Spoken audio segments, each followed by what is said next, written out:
Hello and welcome to Game Changing with me, Tim Thornton. And me, Chris Sheldon. In this podcast, we chat to various luminaries from the music world who we've met along the way. About those key moments in their careers where the stars aligned and it all started to go right.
What sort of elements lift a singer-songwriter above the norm?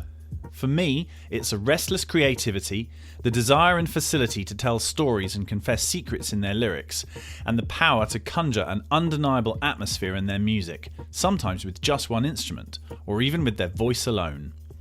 Our guest this week has all these things in abundant supply.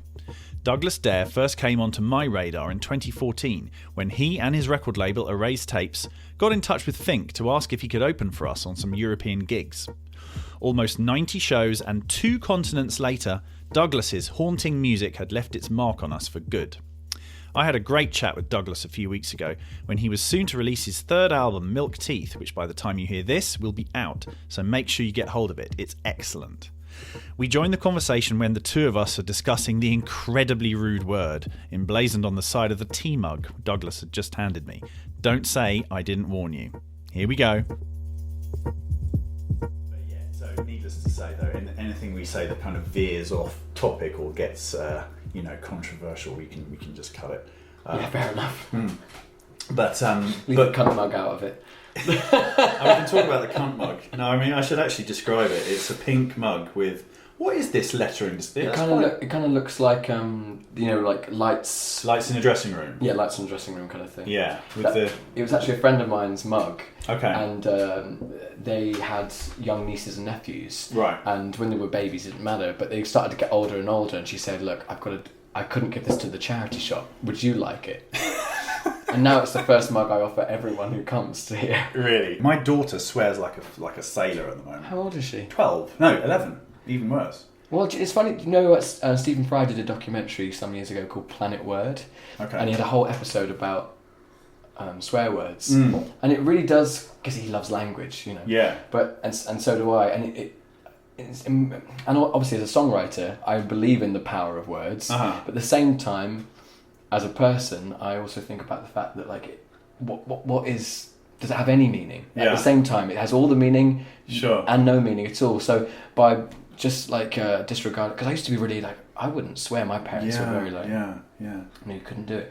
Now I kind of embrace it, and it's almost like if you mock things, kind of levels things out a bit sometimes. Yeah. If you kind of believe in the hierarchy of the world and how it all exists. Yeah. Look at me getting all cerebral already. No, but honestly, it's about swear words. Yeah. But it's true. But she, it's weird because she asked me why this is the worst swear word. Good question. Because I still think of this as like A+ swear word. Oh, it is. Isn't it the only one that's still banned from television after a certain time or something? Oh, could well be. But listen, congratulations on the album.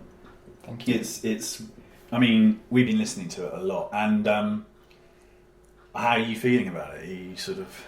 I'm feeling really good about it. Apart from you know yourself as a musician, there's been like a period of time where it was finished some time ago. Sure. And so there's been a little bit of like a gap. I guess maybe I finished it about this time last year. Really, that long ago? Yeah, and I wanted, because it'd been a while since my previous record, I really wanted to get out straight away. And when I was in the studio, I was like, we're going to get this out in like 2 weeks' time, whatever. Right. Like in my mind, went to the label and, they were like, yeah, we're thinking actually, at the end of 2019. Okay, yeah. And I was like, oh, okay, a bit disappointed by that.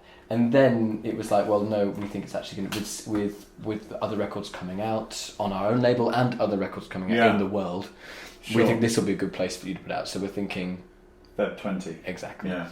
And then I just was like, okay, that's fine.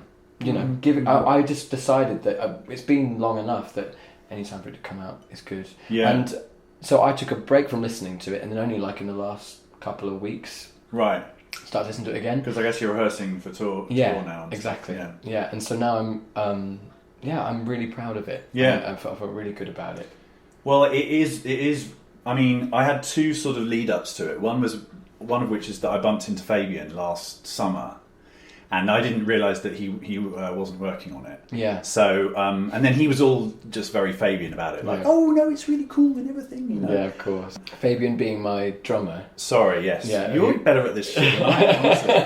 Yeah. Fabian Prynne being my drummer, who we were on tour with when we were supporting Fink. Yeah. And also he produced my first two albums. Yeah. And he's the only producer I ever worked with. Sure. But I was going to ask you about this. Actually. Yeah, it was the only producer I ever worked with. The first songs that I ever recorded were with him. Yeah. The first bands I ever was in were with him. And it was just, it almost felt a bit like, I had to kind of like, I took him out for dinner and say, look, by the way, I'm thinking about doing this record with someone else. Yeah. Which felt like not a breakup, but it kind of did in some way. Yeah. But it wasn't at all. I love what he does. But I decided nothing to do with him, but just as my own personal growth as a musician, that I wanted to try it with someone else. Yeah. And I knew this record I wanted it to be different in the instruments that I played, in the way that I wrote the songs, how long I'd spend recording it, who I'd record it with, where I recorded it. Yeah. I just wanted to change it up because I feel like that's a good thing to do creatively. Completely, yeah. I mean, it was fascinating because then the other thing was that I met Annalena on the Fink tour, and Annalena is Era. Mm-hmm. And she said, I've heard some of the Douglas album. And I said, how is it? And she said, well, there's, and I forget how she phrased it, but it was along the lines of the kind of essence of Douglas has been captured on it in a way that it hasn't necessarily before. She's got a big thing about voice, like, and because I think that's like vocals. I mean, like, and especially the way it's recorded. That's kind of her thing, and and she said that my voice on this new record had been captured particularly well. Right. Yeah. In terms of in just terms of the audio of it. Really. Well, it is the voice, but I mean, I also think it's the sort of like what you do with the songs. So I don't know whether you ever felt that you had to do certain things on the previous records, but with this, it feels like you're just simply doing what you feel like doing at the time, what the song requires. Yeah, totally. I'm glad that's like can be picked up on. Yeah, because I think looking back on certainly the second record I made, yeah. It felt a little bit like kitchen sink territory. Like kind of thinking, what can I do here? What can I throw at it? And with this new record, I just, because also I felt like lots of people were doing electronic stuff, and I think I was kind of just following the crowd a bit with that. I'm not sure if I ever really. I love electronic music, and I like incorporating it, but it isn't something that I do. I'm very much about writing the song. I'm very much about the story, the lyric, and I've always been about like the song should be able to exist just either spoken Yeah. or sung a cappella or in just one instrument. That's always been my ethos, if you will, kind of. And so with this record, it was all about just simplifying it and just letting, hopefully, the song do the work. But now the fascinating thing was going back and listening to the other two. So I started with the new one, and then I went to a forger, and then I must admit that I was sort of stealing myself slightly to listen to Whelm, which is the first one, because of the memory rushes that I knew would come from seeing you live every night. Yes. Because when you're playing your own music on tour, it doesn't have any kind of association with where you're playing it. Right. But I cannot listen to, like, we had Rachel Samani supporting us when we did Perfect Darkness. Yeah. And I went to see her play a couple of months ago. Yeah.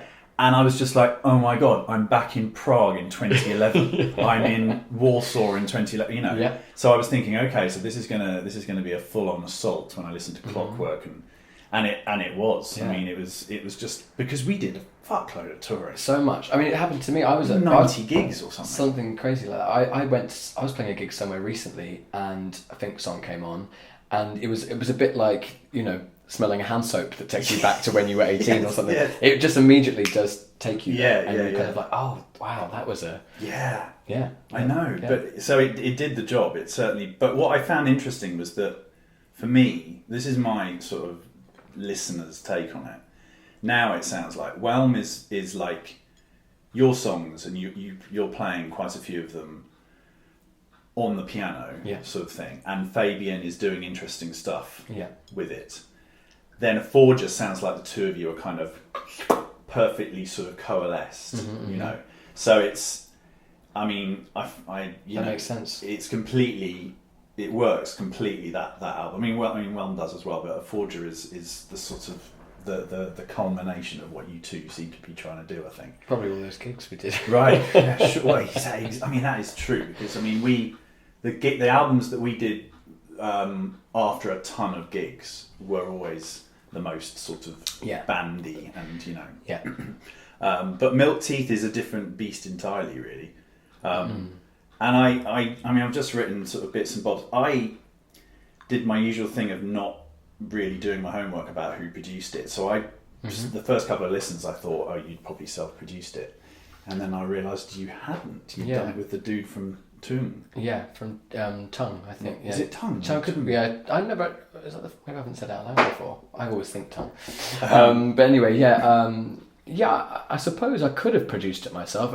In a sense, when I demoed all the songs, and I remember sending them to Mike, who is Tongue. Yeah. And he said, I've never had demos sent so kind of finished before, really? Or sounding so good. Okay. He, you know, which was. But that wasn't my intent. I was, to my ears, they were nowhere near. But I did know that, as I said kind of before, this record was kind of reaction to the last album in many ways. And with a forger, I think Fabian and I spent 9 months on that record, kind of off and on. And it was laborious. I'm really proud of it, but it's kind of in every way, shape and form, it's kind of heavy to me. Both kind of sonically, but also kind of emotionally, and the memory of making it. It's every part of it is kind of quite weighted. Yeah. And so I knew this record had to be the antithesis of that. I wanted it to be lighter. So instrumentally it's lighter. Probably thematically it could be lighter, and also it could be lighter. Or no, I think it is. No, it is. It is lighter. But I mean, I know as I was saying that, I was thinking, there's probably a lot of depth you can get from it. But and then also when I wanted to record it, I wanted to do it quickly. Okay. I didn't want to spend 9 months in a basement recording it. Right.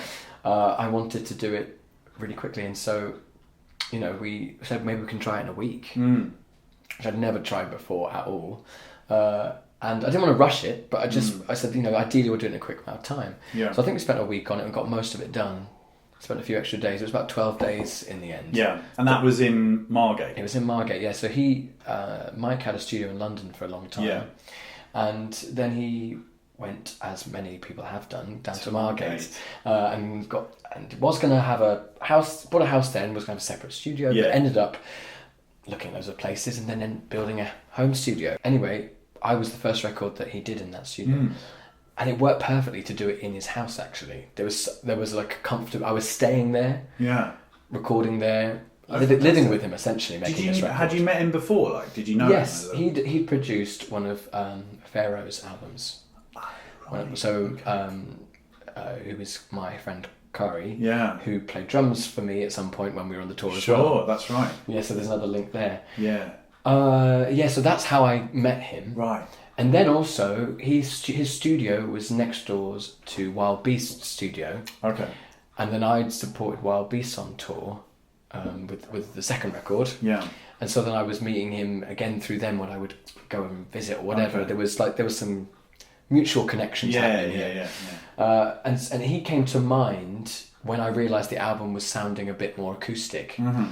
Because the thing he'd most recently done was with Laura Marling. With Lump. Called Lump. That's a fantastic record. Yeah, I loved that. Absolutely loved it. Yeah. It was actually my favourite Laura thing that I'd heard in a while. Yeah. And I was really excited by that. And it turned out that Mike had written all the music. Okay.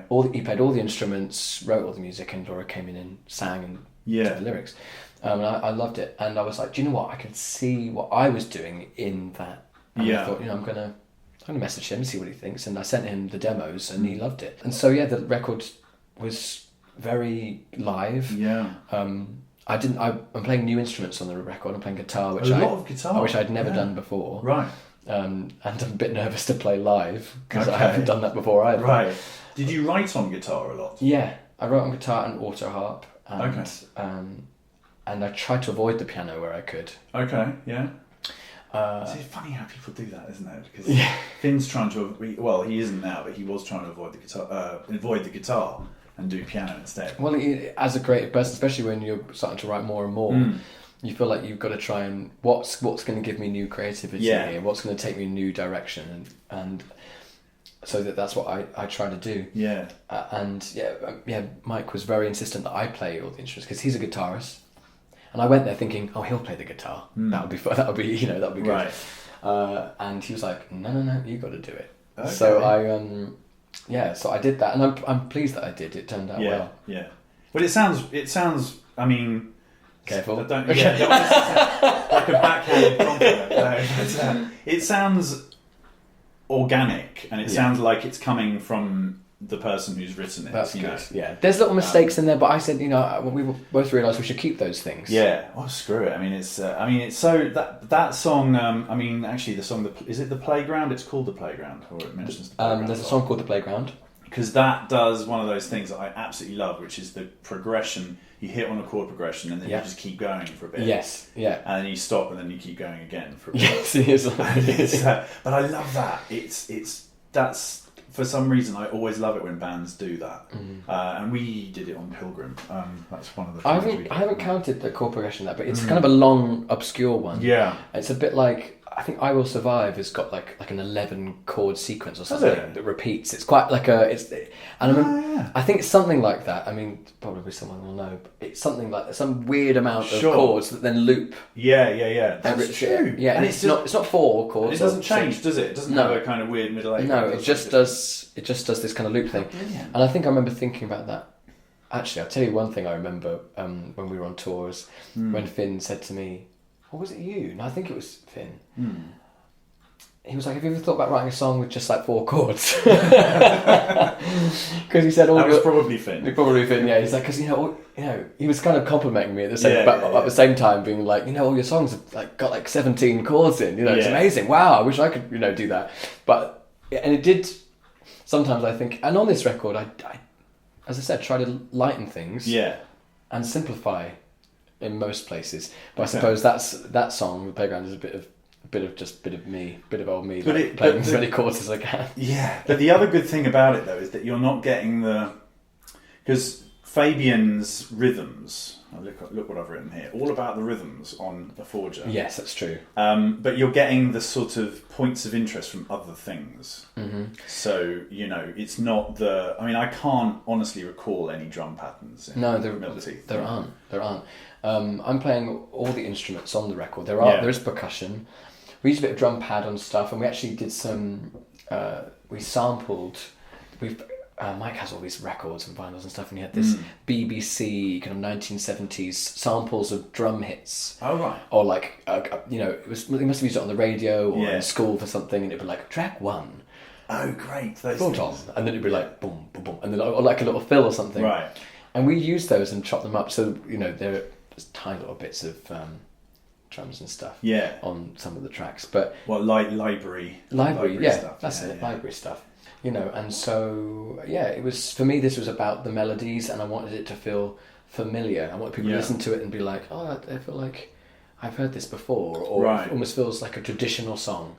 I love the playground where you can spin round, where you're allowed to shout. Scream in the playground, no one will call you out. You're just a child, only for a while. One spin of the dial takes you a mile away. Give us a smile if you're feeling wild. You'll be a child today.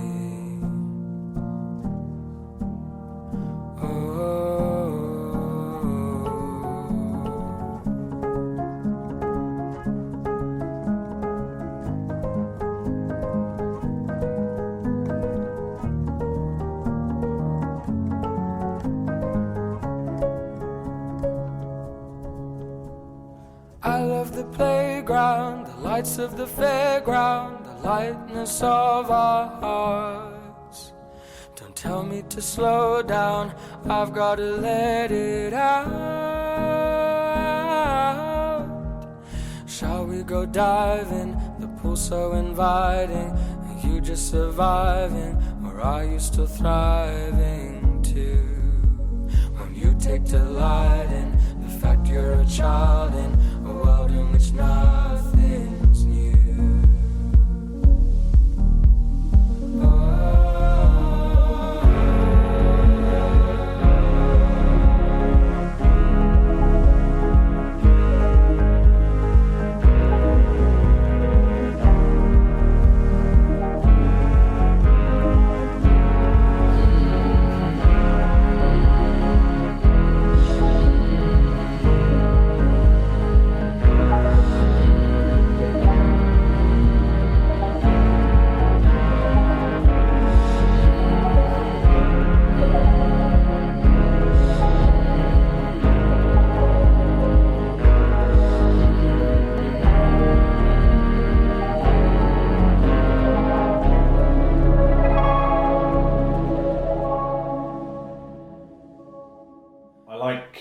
In the Joy in Sarah's Eyes, where that's what it's called, right? Yeah, that's right. Yeah, where the synths come in at the beginning. Mm-hmm.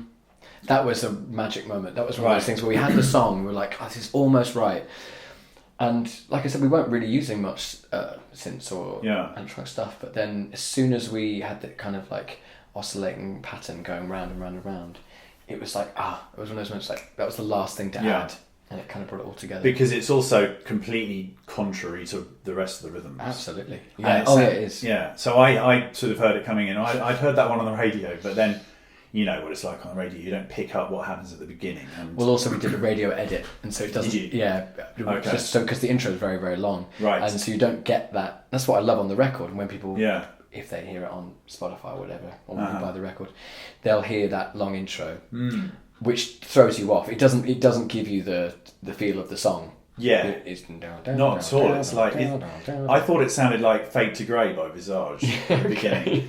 So I was thinking, this is going to be that kind of song, and then it kicks off with the very acoustic rest of the piece. You know, to me, it's quite beach house that part. You know, it could be. I was like, this reminds me of something beach housey, and then and then everything comes in. Because the song itself, we kind of were inspired by kind of like 60s band music, really. And the way I'm singing it is kind of like almost crooner-like. And we put a bit of distortion on it. It's almost, God, I don't want to say it has a retro feel. That feels wrong to say that out loud, but for some reason. But there is an element of that. Yeah. As I said, familiarity, hopefully. Yeah, definitely. It definitely has that kind of slightly spectre-y Yes. A little bit, Yes. you know, maybe Beach Boys-ish. Yes, that's right. But then you filtered it through something slightly weirder. Yeah, I've had a few people, and I've seen comments, you know, like on Twitter or whatever, like with people saying, pulling out some of these references, but saying, thankfully, people have been saying, but still fresh at the same time. Yeah. Which is good. I mean, some people really, I know friends of mine who really, they use references a lot, and they try and but what I find is that they end up sounding too much like something, whereas I never bring in references. I really try and avoid that, because I feel like that's the best way to just do something authentic to yourself. Yeah. The other thing I think is quite interesting about, and I was trying to think about this when I was listening to all of it, is that you don't seem to have many blues or jazz inflections in any of your harmonics or chords. It all has quite a sort of Northern European thing going on. Yeah, quite possibly. You know, I've never really thought about it like that before, but it could well be like that. Because I do you know the Polish singer Brodka? Maybe I do. She's very good. She did an album in 2016 that was sort of one of my favourite albums of that year. In fact, it's got quite a lot of the same kind of soundscapes as that Joy in Sarah's Eyes. The kind of as if it's recorded maybe in quite a big room, and there's plenty of echo on the tambourine and stuff like that. Yeah. And then she's got this quite choral voice. So yeah, it's nice, but it has that, you know, definitely kind of Northern European. There's not a lot of blues going on or even. No, I suppose that's right. Yeah. But I guess it feeds back into this idea of, because, you know, when I started to write the album, I had this kind of light bulb moment. I was like, I'm going to write memories of childhood. That was kind of like the catalyst for the record. Yeah. And then I thought, and at the same time, because I'd taken somewhat of a break from, I hadn't been touring, and I was trying to write this record, and I ended up, first of all, volunteering at literally the school across my road. They were looking for a musician there, and I knew someone who had a child there. Yeah. And they said, could you come and do some music with these children? And I ended up working with this SEN children, special educational needs children, and just doing like, you know, an hour and going singing songs, and I had no experience of that. I taught years ago before I started making music, but I ended up working with these children, and I had to kind of learn on the job what they would respond to. And of course, you know, you try nursery rhymes and things like that, and I did loads of different songs with them, and I had one child in particular who'd never vocalised, never spoken any language, and I think after about 6 months they would, you know, they'd drum along, they would tap their feet, they would dance even to the music. And I remember one day we were doing, I think I'd avoided doing Twinkle Twinkle Little Star. It seemed almost too obvious almost. And then they just started singing along to it, and and the people who work with him looked over and were sort of like aghast, but like at this child, they'd never heard them speak. Suddenly they were kind of like singing the words, and I just remembered thinking, like, God, the power of a song like that, which is, we all take for granted. You know, just a silly song, whatever, that everyone knows. And you probably can't remember when you learnt it. Sure. You know, it's kind of like... It's always been there. Always been there. You know. And so it made me think, I feel like I want to use almost nursery rhyme-like kind of melodies. And, you know, they're not solely. Right. You know, they're very basic, kind of like, kind of very Western kind of harmony, aren't they? They're not... Yeah. They don't really... but I really like the purity of it. Sure, yeah. And so there's one of the songs on the record that I pretty much, I based it off of the tune of Twinkle Twinkle Little Star. And it's changed and it's altered, and of course, classic me, I put it all in minor. Right, okay, yeah. The tune is actually in the melody. Which song's that? It's called Heavenly Bodies. Okay. The tune actually is in the major key. But the instrumentation is in the minor key. So if you take away, I could play the instrumental part in the major key, but I kind of subverted it in that way. A ball of light fills my room, dances in without a tune, but banging drums overhead pin me down upon my bed. Open up my mouth to scream. Are my parents proud of me? Mother, father, can I lie between your bodies tonight? Are the gods just playing games, rolling stone down sky lanes? Countless seconds, 1, 2, 3 miles away, but coming for me. Open up my mouth to scream. Are my parents proud of me? Mother, father, can I lie between your bodies tonight? And I really love how that, and I've played it to people, and some people like immediately get it, and some people go like, they go, oh, now you say it, you know, and so yeah, that probably no jazz, no soul, right? Just these very kind of like traditional, kind of childlike things. Well, that's the thing. I mean, I must admit, because you probably remember, I'm a massive ABBA fan. Yes. So I'm sure we talked about it because at university we were day one. They said ABBA is the best pop music you'll ever hear, and this is why. Okay. Discuss. Wow, really? Yeah, What a statement. Yeah. I mean, I can't disagree with that. But it's, I think with them again, they have absolutely no. I mean, you'd struggle to find blues or jazz in their music whatsoever. The other amazing thing about ABBA is that there's not like a wasted moment in any of their songs. You know, you can sing an ABBA song from beginning to end, and you'll sing not just the melody and the lyrics. You'll sing all the instrumental parts as well. Yes. That's how strong it is. Yes. There's not a let up. No, totally. It's just like part after part of. And that was very inspiring for us. When I first went to university, I went to Fabian and I went to a place called Lipper. Lipper, yeah. And we all went there on the music course, kind of thinking that pop was below us. We were 18 and we were kind of thought we were like, oh yeah, I'm very into avant-garde kind of alternative weird stuff, And that's what I mean. Day one, it was like, just so you know, ABBA is amazing pop music. And right. You should learn how good it is and kind of respect it, because it's amazing. Learning that means you know all the rules and then go and break them, as they say. But I still think about that now. So when I was writing this record, when I knew I wanted to write stuff that felt familiar, there's a song on the record called Red Arrows, which I wrote as a round, and the melody it's kind of so basic, but I kind of knew I wanted it to be earwormy, get in there and people kind of get it stuck in their heads. Yeah. And that was a similar kind of thing as what ABBA presumably were trying to do. Yeah. Oh, well, and that they did. I mean, I think they just worked for hours on, is this memorable?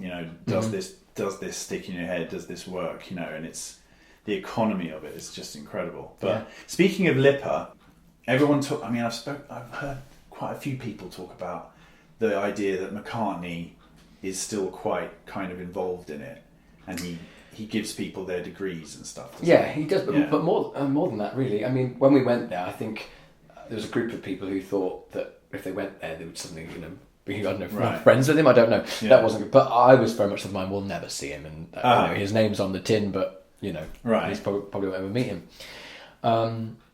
But every year he does give out the actual degrees. Yeah, shake hands and stuff. But lucky for me, I was on the songwriting course, and about 6 people every year get chosen by the teaching staff to get to do a one-to-one with him. So you actually get to have like about 40 minutes in a room with a piano and guitar and just him, Right. And that was, for some people, somebody who didn't get to do it. I mean, they were furious, but I was very fortunate to be one of those people that got to do that. Yeah. And it was very special. Lucky for me, I wasn't sort of like completely starstruck to the point where I couldn't function, because there were some people who couldn't really take it in. What I'd be like, but I think I might be a bit like that. Yeah, I mean, it's a lot. If you think about all that he's done and what he's written and what he means to the music industry. It can be a lot, but of course it went very quickly. Sure. But the weird thing for me is that, you know, I'd only started writing songs about 6 months before I met him. Okay. Yeah. Which some people who I went to university with had they'd written songs before they got there. I was I was a piano player, and I went there I auditioned on piano. I was going to be I don't know what I thought I was going to be, maybe a composer, film composer, I think that's what I thought I was going to do. And then I met loads of singer-songwriters there who had been writing songs since they were really young. And, you know, they'd come to university with a whole sort of bag of songs. And it was actually meeting songwriters there that I became really inspired and thought, oh, maybe I could do this. And then lucky for me, the first album, the songs that I was touring with you they was the first songs I ever wrote. I hadn't written the album wasn't really like a selection. I didn't cherry pick. That was just that's what you had. That's what I had, and it made for a good album, luckily. Because I remember you saying that there was a point at which in Lippert you suddenly started to sing your own songs or sing at all. And people were like, never heard Douglas sing before, and suddenly we're hearing him sing and play. He's got this thing that we didn't realise he had, kind of thing. I think when I was, to go really far back, when I was about 8 or 9, I was singing, and my mum was a church organist, and I would sing in church, and I was a chorister, and I would sing at people's weddings, and then we tried to go to. I auditioned for several. Schools across the country to be a chorister and go board and do all that stuff, and my voice broke when I was about 9, 10. It was like really not straight away, but it broke quite suddenly, and it meant that I remember going to auditions and they were like, sorry, it's just like his voice is already kind of breaking, it's not going to be a good time for him to come. So that never happened. I'm kind of glad of that. But what that meant was that I kind of stopped singing. Then I started playing the piano when I was about 14, and I met people at school who were great singers, and I loved it, and I would just play for them. I was an accompanist essentially. Right. And you learnt, presumably. I mean, you were trained. Well, yeah. I mean, Mum was a piano teacher, and so. Oh, your mum's a piano teacher. Yeah. So, but she never, I'm not sure if you've tried to teach your daughter or anything, but it doesn't work. It's a nightmare. Everyone I've ever met, maybe my drummer, his dad's a drummer, didn't work. Other people I've met, parents and musicians, it doesn't work. Yeah. So, I kind of learned through hearing through the wall, and then I would go into the music room and play really quietly. My mum wouldn't really listen. And eventually she paid for me to go to another piano teacher. So I did that a bit. But I kind of always wanted to sing, but as I said, I was always the accompanist, and I was always made to feel like I'm just good at the piano. Right. So that's even when I went to university, there was amazing singers with such confidence, and I wasn't that way, and that's why people didn't really hear me sing until about halfway through the whole thing, about maybe almost 2 years into it. And then when I did start to do it, I really went for it, and then I just fully embraced it. How long after that did you get together with the Raised Tapes? So I graduated university in 2011 or 2012. I went in 2008, 8, 9, 10, 11, 12. Okay. Graduated in 2012. And then I moved to London straight away. Moved into this flat that we're in now. Right. Yeah. That's insane. Yeah. And then I just gigged all the time and everywhere. I mean, we even we used to do stuff like pay to play. Okay. You never had to do that. Oh yeah. Really? Big time. Well, not with Think. But... No. But I mean, like in the early days, come here. And it wasn't always like that, but I remember doing some terrible. I mean, shit gigs. Sure. And we were mad at what we did. But my idea was, if I play enough, maybe someone will hear me. Right. That was kind of the idea. Yeah. I recorded demos on my iPhone and put it on SoundCloud. And I think I met Erased Tapes in 20. God, I don't know now. 2015? No, it can't have been. No, sorry.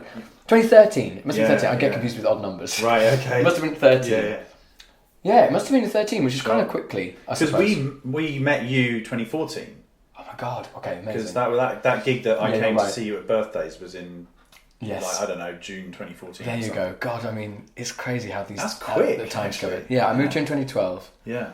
And then I gigged all the time, and I was working in a restaurant every hour that I possibly could, trying to afford to live here, and gigging all the other times. And then I met my manager, and he came to one of my gigs, and then I remember, I had an email from Erased Tapes, and I was a massive fan of Erased Tapes, and I thought it was spam. I thought it was I thought it was because I was on the newsletter that I was getting this kind of like, they want me to come to their 5-year anniversary at Hackney Empire. They're playing a gig there, and it was Niels Fram, Oliver Arnolds, and Peter Broderick, and all these artists that I really loved, Dustin O'Halloran, and anyway, they were playing there, and I went to meet them. That was it, 2013. And then I must have put out. God, it must have happened so quickly. Then I must have. Now I think about it, I must have. Yeah, I must have recorded the EP and then did an album, and then I went on tour. I suppose you do things quickly at that point, don't you? Yeah, I guess it's just probably always rolling on and on. I mean, when we were on tour with you, I remember Fabian and I, we would take the sound checks to try stuff out. Well, yeah. That was the only. Well, that's what I mean. A lot of supports do. They use the time up till doors, Yeah. And sometimes I get a bit jealous of that because the weird thing is you don't play very much on tour. Isn't that weird? Yeah, you're playing the gigs, but it's this kind of muscle memory kind of thing. Sure. Was New York alive? Did the building shine in our eyes, or just mine? Were we there any of the time?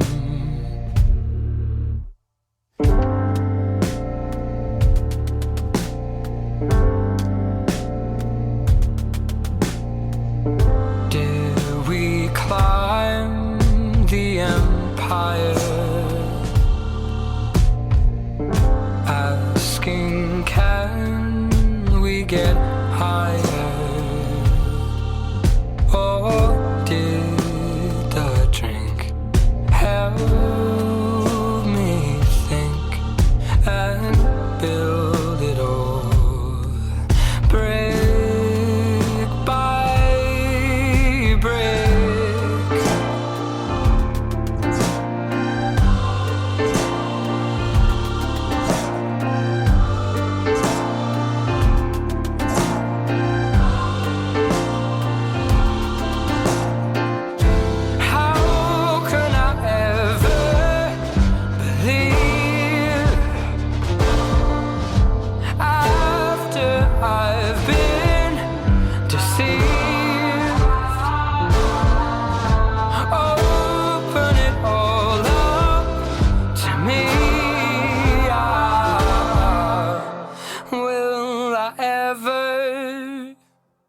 Trust another, or is this forever?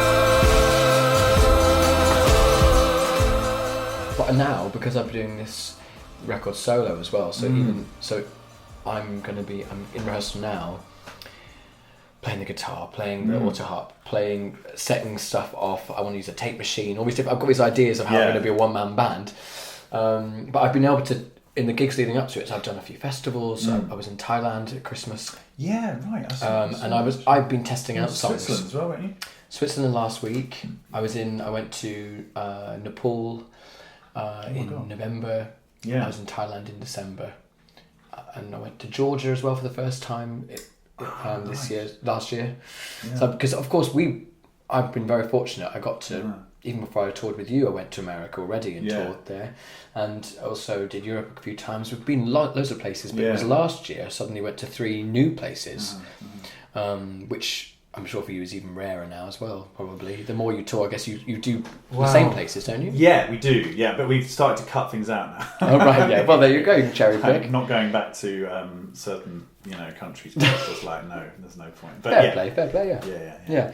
But for me, I'm getting to go to these different places and try out new stuff. And it's just me, so I can be like, I'm going to try it. So is that the way you're going to do it? It's going to be just you?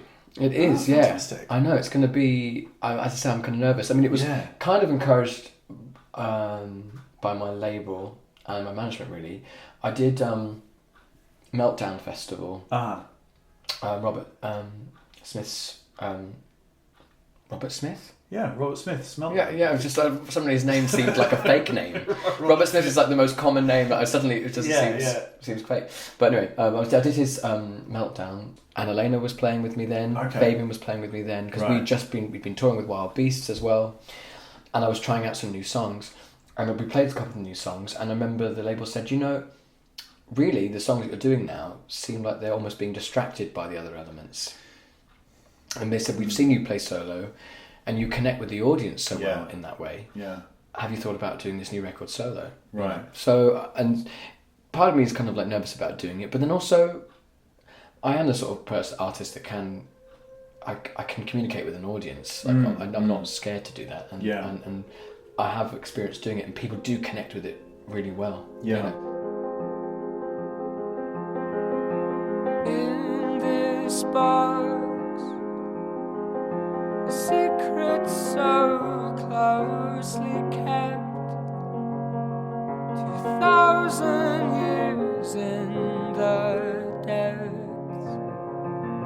not to be opened yet.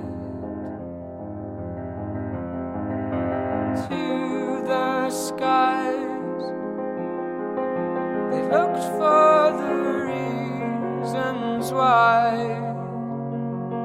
this all came to be. Oh, why? 'Cause answers aren't always right. Measure time, but it will move. Hold it close, but it won't prove anything.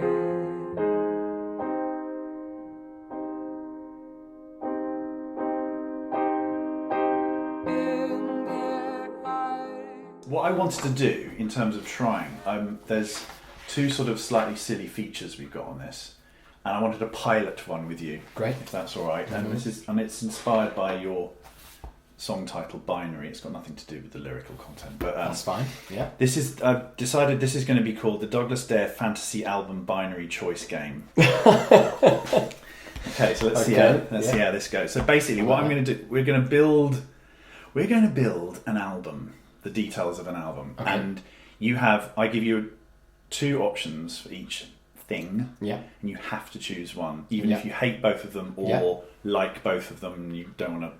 Okay, just one. Okay, have to choose just one. So we're going to start with, where are you going to record the album?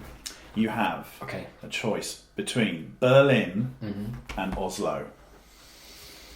Okay, so I give you the reason why? Yeah. I'd really want to know the time of the year. Oh, okay, good point. But then in theory, both of them are... Both of them are better in the sun, basically. Yes, basically, Berlin is known for being like glorious in the summer. Yeah. And then also and actually can be quite miserable in the winter. Right. Whereas I think actually, maybe I'd go for Oslo. One, because I have family that live there. Yeah. Two, I have really good friends that live there. So I knew you knew it a bit, actually. Yeah, and three... It's still kind of beautiful in the winter. Right. Okay. And the only thing I would be reluctant to is like after you've done a session, it'd be bloody expensive to get a beer afterwards. That's true. But then being in Berlin, I might be tempted to go clubbing, and so it's like... Yeah, exactly. I mean... Yeah, but okay, I've got to choose one. It's binary. I will choose Oslo. Great, okay, so now we've got to decide who's going to produce it. Mm-hmm. Flood. Floods. Right. You can have that as a bonus. But okay, but you have to choose between. I've crossed out lots of people here, but the two I went for in the end are St. Vincent. Oh wow. Or Trevor Horn. Ooh, very nice. Actually, I shouted out Floods obviously straight away. That's not one of the options, but I have thought about St. Vincent, and she did produce something recently, and I'm not sure if she's done much of it, but she did produce a record. She did the Sleater Kinney album. Yes, and it's fucking great, actually. Yeah, and I think her production skills is actually one of the best things about what she does. Right. And so for that, and I think she'd bring out weirdness in me, so I would go for St. Vincent. Oh, cool. Okay, fantastic. Anyway, now this is interesting. Songwriting collaboration you're going to do on the album is not for all the songs, but for like one or two songs. Okay. Is between Taylor Swift or Tom York. Well, are you being serious with these options? You really think? Okay, I'm interested to know why you've included Taylor Swift. Because I just think everyone I've spoken to really respects her as a songwriter. Right. Okay. Like even people like Maximo Park and Field Music. And stuff great. like Yeah. that, you know. Yeah. Okay. Well, I'm interested because I can see there's lots of pluses to her, and actually, I suppose to work with Tom York, I would be. Sometimes I've like fantasized about the idea that maybe one day I would get to meet him or even like collaborate or maybe support or something. Sure. And then I thought to myself, could I even say yes to that? Because I suppose everything would make you say, well, come on, you should do it. Right. But I have thought as well, maybe it's not a good idea to meet your heroes. Mm-hmm. So in a way, maybe I would go for Taylor Swift, but yeah, Tom York. Okay, so now we've got to pick a drummer. Okay. We've got to choose between Budgie from Susie and the Banshees Oh, that's fun. or Meg White. White Stripes. Yep. I do really like. I've not had White Stripes for ages. They're not still going, are they? No. They stopped a long time ago. So I figure she's free, you know. She's Yeah, I think I would go. I think I'd go for Meg White. I just think it would be take me in a different direction. Yeah. Yeah. I think if we're going fantasy land here. Okay, sweet. Yeah. I don't think she's done an awful lot either. No, I mean since bit of a where is she now moment. yeah, for sure. Well, probably enjoying her rich anonymity. You know? Yeah, that's true. Right, bass. Mm-hmm. Bass is not something I think of when I think of your music necessarily, but maybe you know. Okay. So you can have Kim Deal from the Pixies, Yeah. or you can have John Taylor from Duran Duran. These are good. I like these. I would want to go. I'm thinking Kim Deal from the Pixies because I feel again it feels like a bit. It's exciting me. I think Duran Duran. I feel like I could. Well, that would be fun with St. Vincent though, wouldn't it? But then Kim Deal with Meg White feels like that would be a better combo. Yeah, I don't know. It's feeling a bit like a cocktail now, but that's kind of exciting. I suppose, yeah. I'm gonna go with Kim Deal. Kim Deal, okay, Yeah. Mm-hmm. Fair enough. That's good. Yeah, I hadn't actually thought about them going together. Together, whether they all fit together, but maybe that's part of the kind of clash that you can. I think Duran Duran's more. I mean, I think that more likely my kind of world, but right. Yeah, I'm gonna go there. Right. So on guitar, you can have Anna Calvi, right, or PJ Harvey. Oh wow. Well, I recently supported Anna Calvi. Yeah. In Manchester, that was fun, and got to meet her and I've seen her play a few times actually, right. But she's an incredible guitarist, amazing guitarist, but also very very technical. Yeah. And just sort of like very, very competent at doing it. PJ Harvey is a great guitarist, but never really. I bet she can play more complicated stuff than she lets on. Yeah. But she's a strummer. I don't think I've ever found a song of hers where she's picking. She only strums. I think I've also never seen her play acoustic either. Not that. Yeah, she does play. Yeah, she has played acoustic. Okay. She did nylon string guitar during her tour of White Chalk. Right. And she did some of the songs on nylon. Right. Anyway, who would I choose? I feel like Anna Calvi and Annie Clark, St. Vincent, would have a fist fight. For some reason, I just feel like that. I can imagine them not getting on. That would be weird. So I'm going to say that. I'm going to ask PJ Harvey to do it. And she'd just come in and she'd be cheap because she'd just do one take. Whereas Anna Calvi might be a perfectionist. That's true. Yeah, I hadn't thought. I mean, yeah, you're quite right. Anna Calvi and St. Vincent together, that would. Yeah, for some reason I feel like it's like. Because she's a fucking amazing guitarist. Oh my god, yeah. Herself. Incredible. Obviously. Yeah. In fact, she was originally your guitar choice, but. Yes, I would have. Yeah, she's a fantastic guitarist. And then PJ Harvey and Tom York, that's a nice combo as well. Yes, absolutely. Not the first time, etc. Mm-hmm. Right, two more. The video of the first single is directed by David Lynch or Bjork. Wow. Does Bjork ever do her own videos? She's like known for collaborating with different directors. Yeah. I'm sure she has a big say. Yeah, exactly. I feel like she could if you really asked her to. I think Bjork is absolutely wonderful. Her videos are amazing and continue to be amazing. Yeah. My kind of gripe with her is that it doesn't seem, it's kind of almost predictable, even though it's like fantastic. It's almost like everything I see her do is like so Bjork. It's almost like she's pastiche of herself. Right. And maybe that's true of David Lynch as well. I told you I supported Anna Calvin. That was at David Lynch's festival in Manchester. Was it? So I was told that Marianne Hobbs David Lynch was asked by Marianne Hobbs to get some songs together. Yes. Of different artists of who could perform at the festival. Yeah. And I was included in that list, which I think is lovely to think that he selected me from that list, which is awesome. Because I'm a fan. Yeah. And I would love to do something with David Lynch. I think that'd be brilliant. And he's a musician too, isn't he? Yeah, he's done music. He's done a bit. Yeah. He's a creative person. Yeah. Right. Yeah, I would go with David Lynch. Okay. As much as I love Bjork, but. Brilliant. All right. Well, that's good. I think I knew there was a little connection there, which is probably why I put it there. Sorry, I've been dropping some names on the floor here. Clean them up there. All right. So the underwhelming last question is: you have to choose where your album launch party gig thing is, and let's test your memory out here. Oh God! It's either going to be at the Turf Club in Minneapolis. Right. Do you remember that? Yes, I do. Do you remember that? I honestly do, and I definitely. The racehorses. Yeah, and there was like a pool table in the back or something, and it was just a bit like. It was like a. We had to do 2 gigs. It was like a middle of the way there kind of gig. Oh my God! And there were just people looking at us like, "What are you doing?" Totally. And I think it's where Finn told you to sort of tone your costume down a bit. Quite possibly. Didn't he? Quite possibly. Be careful. Yeah. Mm-hmm. I do remember that. Yeah, I remember that. Right. Or so it's there, or the ferry from Stockholm to Helsinki. Oh wow! Yes. Oh my God. Which is a 16-hour ferry. Yeah. Isn't it? But there was live music. There was like a performing.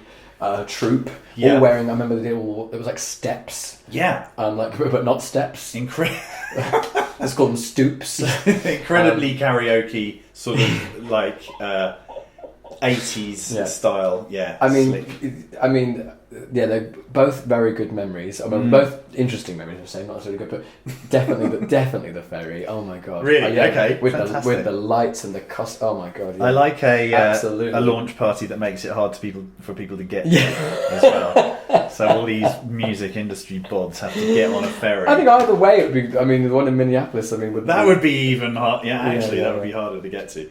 So okay, well that's great. Let's recap. So you're going to record it in Oslo.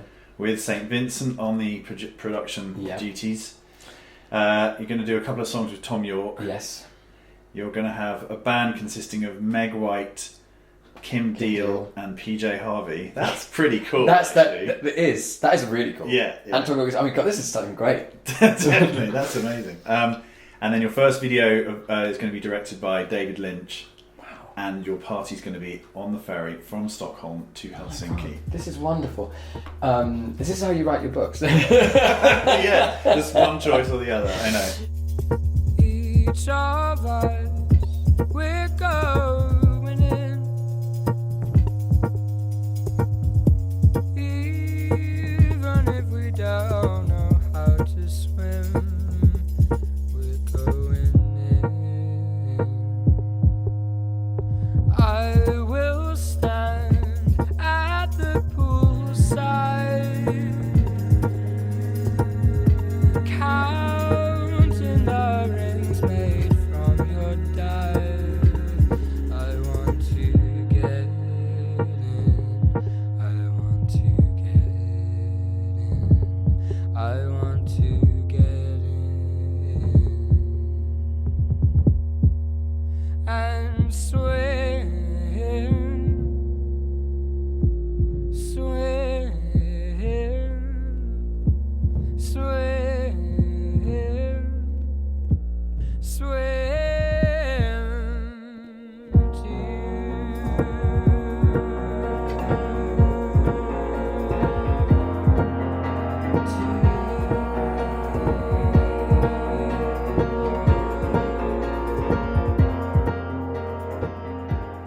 sometimes changes can have a negative impact, and I'm talking mainly about changes that on the face of it seem good. Like, for example, you have success, and then there's a sort of like, that bit is not quite as good because of something succeeding.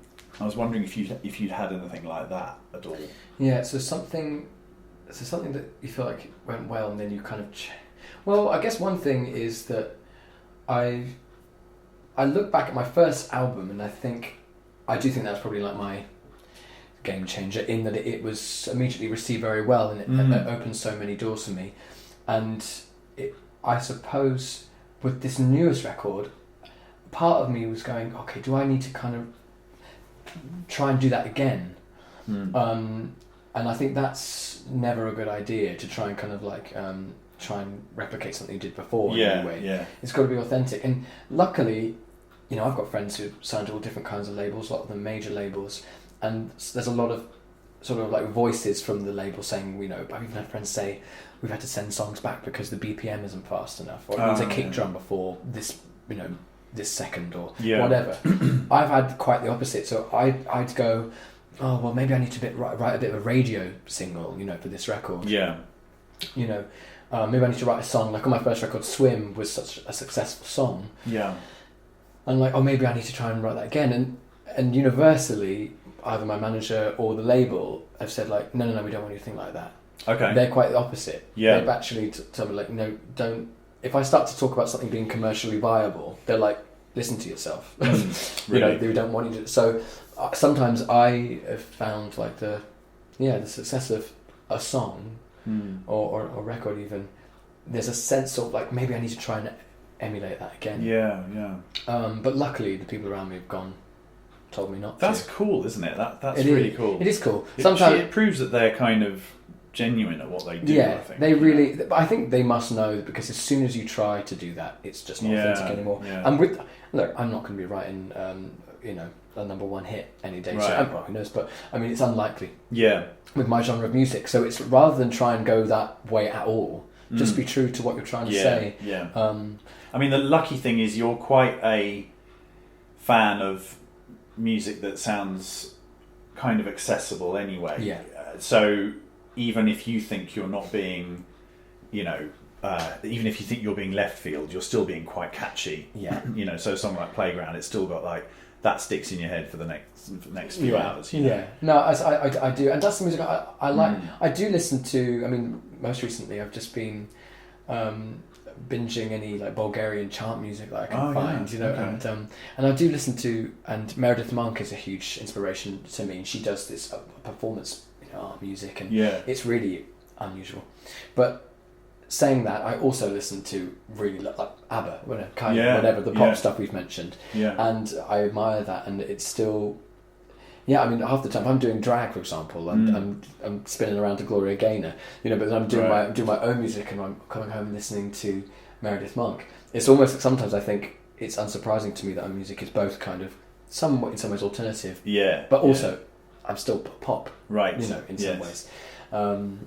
The last thing that we ask, which you've sort of answered already, but we call it the level 42 question. Okay. Do you know much about level 42? Is it like Room 101? No. Do you know who they are? They're the band. Ah, okay. So I thought you meant like I was thinking like this is like almost like the binary question here, like what you had to go put something. Okay, level 42. Okay. Yeah. So they big 80s sort of jazz funk pop band, and in the first couple of years of their career they had a couple of albums.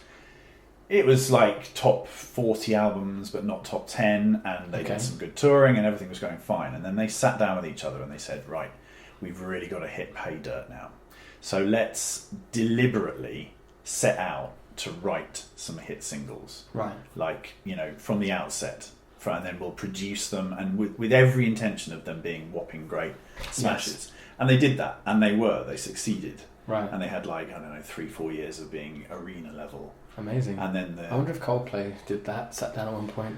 Well, this is it. So the question is, would you ever do that?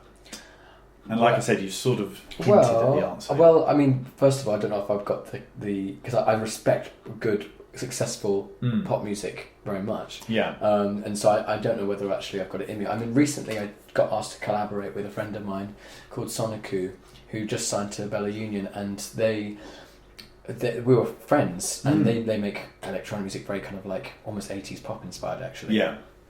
And anyway, they asked to co-write a song with me, and I'd never co-written before, not really. And now we co-wrote this song, and someone else sings it. I've never done that before. Yeah. So someone went to LA and they recorded it, and oh wow, it sounds really good, and it's on the record, and that was really fun. But we weren't trying to write kind of like a hit. But it did open my eyes to thinking, whether I could try and do that. Would I do it? Also makes me think about Beck as well sometimes, because I think like there's moments in his career which sound like he was trying to go something quite commercially. Yeah, like I think so. Viable as well. With sort of differing levels of irony. Yes, exactly. Yeah, I wasn't quite. Is he being ironic here? It's quite early on in his career. I think like we needed Midnight Vultures. I think that was yes. definitely exactly ironic, but recently not. Yeah. So I don't know. Would I? I don't know. Would I do that? I don't. It's a difficult one, because you feel like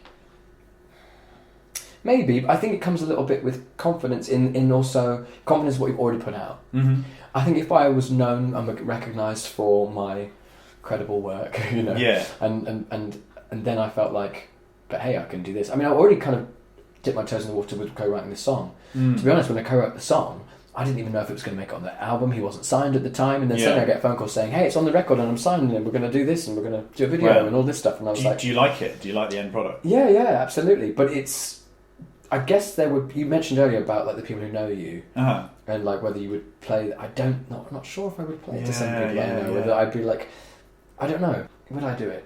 Maybe under a different name. I'd love to give it a go. Why not? Yeah. But I mean, I suppose you've had that thought in your head sometimes anyway, and then as you say, erase tapes, and whoever said you don't want to think about that. Don't go that way. I think also it probably wouldn't be right then for the label, because the label don't have fans for that music. Well, this is what I mean. We've had like a range of responses to this. Maximo Park actually said you could do it, but would people want to hear it from your band?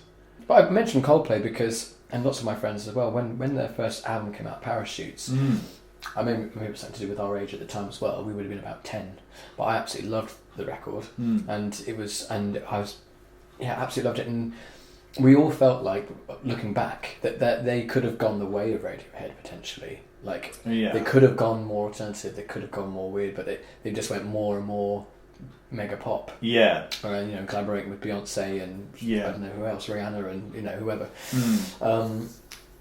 Sometimes I wonder, did they just think, we just want to like go huge? Yeah. Because also I was surprised at the whole band, because there's the same members. Yeah. And it's obviously the paycheck helps. Sure. To turn up. Yes, I know. To turn up to the gig and the rehearsals. Yeah. But it was like, from the early stuff, to me, had sort of like origins of something a bit more alternative. Yeah.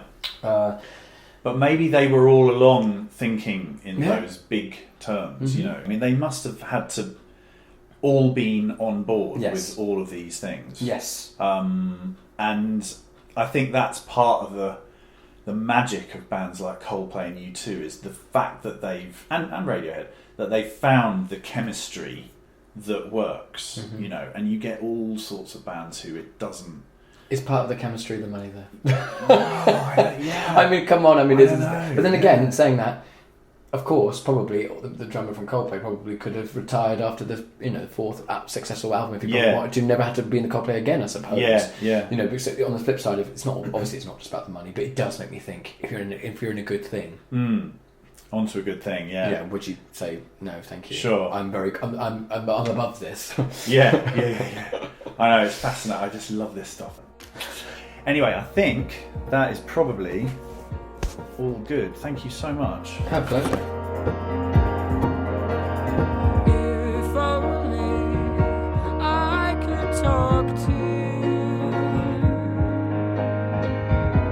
I do not know the words I choose. How I could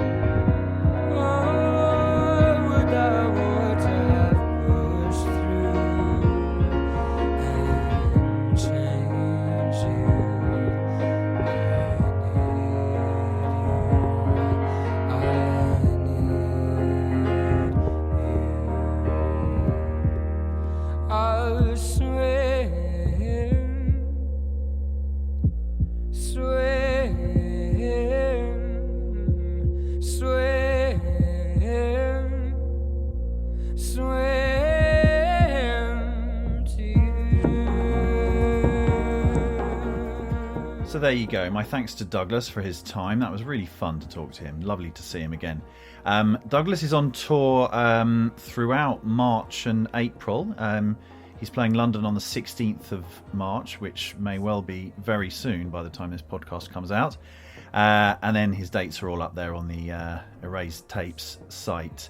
Also, his album Milk Teeth is out by now, which is very, very good. So do get hold of that. Previous albums, A Forger and Whelm, are also well worth a listen. Anyway, I hope you enjoyed this podcast, and please leave us a review. It helps other people find the show. And don't forget to subscribe and all that kind of stuff. See you next time.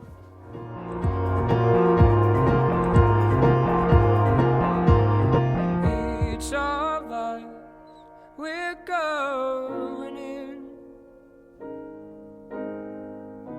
Even if we don't know how to swim, we're going in.